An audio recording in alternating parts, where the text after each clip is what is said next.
to receive this honour from the University of Northampton? Well, it's great actually. I've always had this weird sort of connection with Northampton because I was born in Kettering, and although I moved from Kettering when I was about 3 months old, I've always had to put Kettering on lots of forms. Whenever you're asked where you're born, flying into a weird, when you get the form on the aeroplane, you fill it in. I'm forever writing Kettering, Northamptonshire.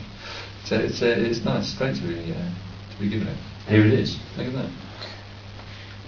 Very, very thin bottle of whiskey. You mentioned in your speech about education is getting a bad press, further and higher education. And some arts degrees could be accused of dumbing down as such and not leading to a job at the end of the day. What do you think about that? What do you think about people studying arts as a general subject? Well, I think two things really. I think that I don't really see why degrees should necessarily lead to jobs,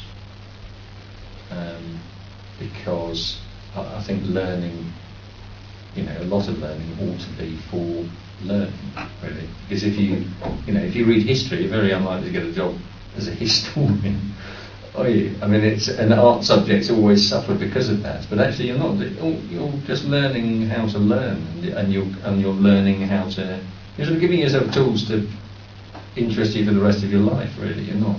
I hate the idea that everything has to be vocational. I can see that somebody being a doctor probably wouldn't be a good idea if they read geography, for example, because that would be slightly dangerous. But otherwise, it does seem silly to me. And in terms of dumbing down,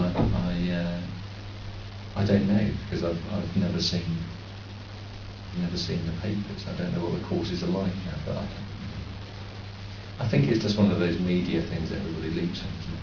What words of encouragement do you have to our graduates today who might want to get into comedy writing or entertainment or television in general?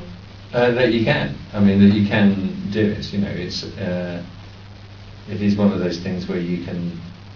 There's no particular career path, but if you write and if you perform, you can get spotted, and you will get spotted if you're good, and then you just off you go. And not really to think that you can just go in straight to the top. It's not like Pop Idol or X Factor or whatever. There actually is a sort of apprenticeship to serve, and you will get better doing it. So I think that's the danger in arts things, is that you immediately think you should be terribly well known or successful and all the rest of it. Actually, I think it's much better to know what you're doing before you get to that point.